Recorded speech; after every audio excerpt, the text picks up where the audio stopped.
भगवान शिव कलियुग के समाप्त होने पर इसका संहार करते हैं। शमशान में ही जीवन का अंत होता है, वहाँ सब कुछ भस्म हो जाता है। इसलिए शिव जी का निवास ऐसी जगह है जहाँ मानव शरीर, उससे जुड़े सारे रिश्ते, सारे मोह, सारे बंधन खत्म हो जाते हैं। जीवों की मृत्यु के बाद आत्मा शिव जी में ही समा जाती है। मेरी बात की जाए तो मुझे मृत्यु से बहुत भय लगता था। आयु के साथ परिपक्वता आई, फिर शिव जी में ध्यान लगा तो उनका अनेक नाम में से एक नाम है औघरदानी या औधरदानी ज्ञात हुआ कि उनक निवास शमशान में है।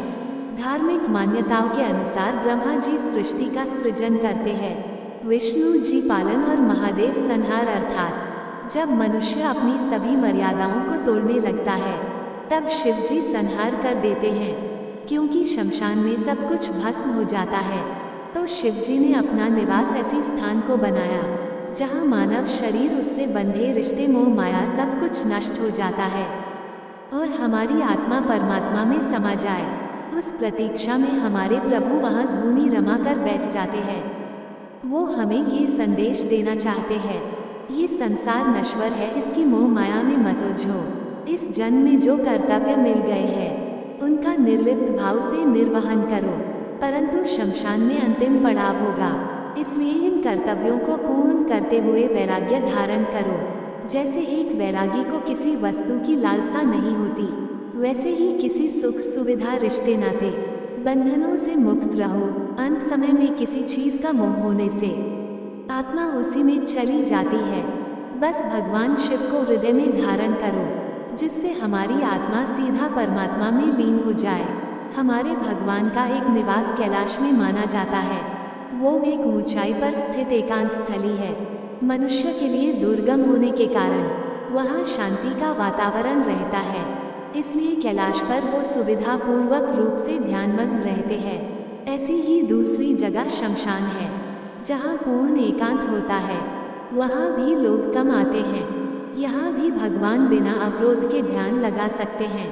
भगवान की माता पार्वती जैसी अपूर्व सुंदरी अर्धांगिनी, गणेश जी, कार्तिकेय जी जैसे आज्ञाकारी पुत्र, नंदी जी जैसा गणाध्यक्ष, इतना सुंदर परिवार होते हुए भी भगवान सांसारिक नहीं है, बंधनों से पूरी तरह मुक्त है।